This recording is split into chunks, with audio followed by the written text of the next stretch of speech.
خالد: ابو سفیان نے باروب لہجے میں کہا۔ خبیب رضی اللہ عنہ اور زید رضی اللہ عنہ کو میں بھی اتنا ہی اپنے قریب سمجھا کرتا تھا جتنا تم انہیں اپنے قریب سمجھتے تھے۔ تم اب بھی انہیں اپنے قریب سمجھ رہے ہو اور یہ بھول رہے ہو کہ اب یہ ہمارے دشمن ہیں۔ اگر تم انہیں آزاد کرانا چاہتے ہو تو لاؤ، اس سے دگنا سونا لے آؤ اور ان دونوں کو لے جاؤ۔ نہیں۔ پردے کے پیچھے سے ایک گرجدار نسوانی آواز آئی۔ یہ ابو سفیان کی بیوی ہوند کی آواز تھی۔ اس نے غصے سے لرزتی ہوئی آواز میں کہا: حمزہ رضی اللہ عنہ کا کلیجہ چبا کر بھی میرے سینے میں انتقام کی آگ سرد نہیں ہوئی۔ اگر ساری دنیا کا سونا میرے آگے لا رکھو گے تو بھی میں ان دو مسلمانوں کو آزاد نہیں کروں گی۔ ابو سفیان: خالد نے کہا: اگر میری بیوی میری بات کے درمیان یوں بولتی تو میں اس کی زبان کھینچ لیتا۔ تم اپنی بیوی کی زبان کھینچ سکتے ہو؟ ہند کی آواز آئی: تمہارا باپ نہیں مارا گیا، تمہارا کوئی بیٹا نہیں مارا گیا اور تمہارا چچا بھی نہیں مارا گیا۔ تمہارا ایک بھائی قید ہوا تھا اور تم مسلمانوں کے پاس جا کر منہ مانگا فدیہ دے کر اپنے بھائی کو چھڑا لائے تھے۔ آگ جو میرے سینے میں جل رہی ہے تم اس کی تپش سے نہ آشنا ہو۔ خالد نے ابو سفیان کی طرف دیکھا۔ ابو سفیان کے چہرے پر جہاں مردانہ جاؤ جلال اور ایک جنگجو سردار کا تاثر تھا، وہاں ایک خاوند کی بے بسی کی جھلک بھی تھی۔ ہاں خالد، ابو سفیان نے کہا، جس کے دل پر چوٹ پڑتی ہے اس کے خیالات تم سے بہت مختلف ہوتے ہیں۔ کسی کو اپنا دشمن کہنا کچھ اور بات ہے، لیکن اپنے دشمن کو اپنے کسی عزیز کا خون بخش دینا بڑی ہی ناممکن بات ہے۔ تم کس کس کو قائل کرو گے کہ وہ ان دو مسلمانوں کی جان بخشی کر دیں؟ تم جاؤ خالد، ان دو مسلمانوں کو اپنے قبیلے کے رحم و کرم پر چھوڑ دو۔ خالد خاموشی سے واپس آ گیا۔ پھر خالد کو وہ بھیانک منظر یاد آیا جب باہر میدان میں لکڑی کے دو کھمبوں کے ساتھ خبیب رضی اللہ عنہ اور زید رضی اللہ عنہ بندھے کھڑے تھے۔ تماشائیوں کا چیختا چلاتا ہجوم اکٹھا ہو گیا تھا۔ ادھر سے ابو سفیان اور ہوند گھوڑوں پر سوار ہجوم میں داخل ہوئے۔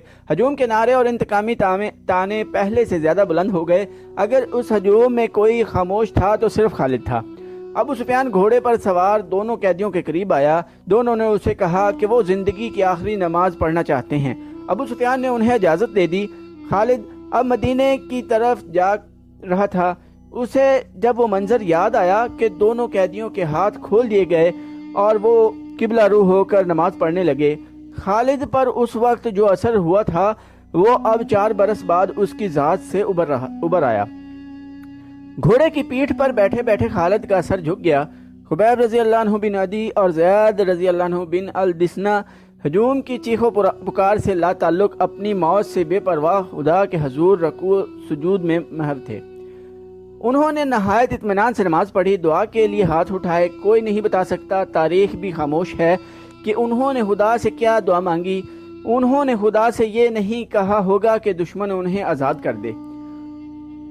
وہ اٹھے اور خود ہی لکڑی کے کھمبوں کے ساتھ پیٹھیں لگا کر کھڑے ہو گئے۔ او بد قسمت انسانوں! ابو سفیان نے بڑی بلند آواز سے خبیب رضی اللہ عنہ اور زید رضی اللہ عنہ سے کہا، تمہاری قسمت اور تمہاری زندگی میرے ہاتھ میں ہے۔ اپنی زبانوں سے کہہ دو کہ ہم اسلام کو ترک کرتے ہیں اور اب ہم اہل قریش میں سے ہیں اور 360 بتوں کو برحق مانتے ہیں۔ یہ اعلان کرو اور اپنی زندگیاں مجھ سے واپس لو۔ اگر نہیں تو موت کو گلے لگاؤ۔ یہ بھی سوچ لو کہ تمہاری موت سہل نہیں ہوگی۔ اے باطل کے پجاری ابو سفیان! زید رضی اللہ عنہ کی آواز گرجی۔ ہم لعنت بھیجتے ہیں پتھر کے ان بتوں پر جو اپنے اوپر بیٹھی ہوئی مکھی کو بھی نہیں اڑا سکتے۔ ہم لعنت بھیجتے ہیں عزا اور حبل پر جو تمہیں اگلے جہان دوزخ کی آگ میں پھینکیں گے۔ ہم پجاری ہیں اس ایک اللہ کے جو رحمان اور رحیم ہے، اور ہم عاشق ہیں محمد صلی اللہ علیہ وآلہ وسلم کے جو اللہ کے رسول صلی اللہ علیہ وآلہ وسلم ہیں۔ میرا راستہ وہی ہے جو زید رضی اللہ عنہ نے تمہیں دکھا دیا ہے۔ خبیب رضی اللہ عنہ نے بلند آواز سے کہا، اے اہل مکہ! سچا وہی ہے جس کے نام پر ہم قربان ہو رہے ہیں۔ ہمیں نئی زندگی ملے گی جو اس زندگی سے بہت زیادہ حسین اور مقدس ہوگی۔ باندھ دو انہیں ان کھمبوں کے ساتھ۔ ابو سفیان نے حکم دیا۔ یہ موت کا ذائقہ چکھنے کے مشتاق ہیں۔ دونوں کے ہاتھ پیچھے کر کے کھمبوں کے ساتھ جکڑ دیے گئے۔ ابو سفیان نے گھوڑا موڑا اور ہجوم کی طرف آیا۔ عزا اور حبل کی قسم، ابو سفیان نے بلند آواز میں ہجوم سے کہا، میں نے اپنے قبیلے میں کوئی ایک بھی ایسا نہیں دیکھا جو اپنے سردار پر اس محبت اور اظہار سے جان قربان کرنے کے لیے تیار ہو جس طرح محمد صلی اللہ علیہ وآلہ وسلم کے پیروکار اس کے نام پر فدا ہوتے ہیں۔ ہند اپنے گھوڑے پر سوار کچھ دور کھڑی تھی۔ اس کے قریب اس کے چند ایک غلام کھڑے تھے۔ ایک غلام نے اپنے آقاؤں کو خوش کرنے کے لیے جوش کا یہ مظاہرہ کیا کہ برچھی تان کر دونوں قیدیوں کی طرف کسی کے حکم کے بغیر بڑی تیز دوڑا اور کھمبے سے بندے زید رضی اللہ عنہ کے سینے پر برچھی کا اتنا زوردار وار کیا کہ برچھی کی انی زید رضی اللہ عنہ کی پیٹھ سے باہر نکل گئی۔ زید رضی اللہ عنہ بن الدسنا فوراً شہید ہو گئے۔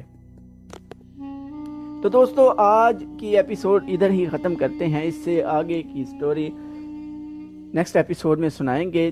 چینل کو سبسکرائب کرنا نہ بھولیے گا، لائک اور کمنٹ بھی ضرور کر دیں۔ ٹائم دینے کے لیے شکریہ۔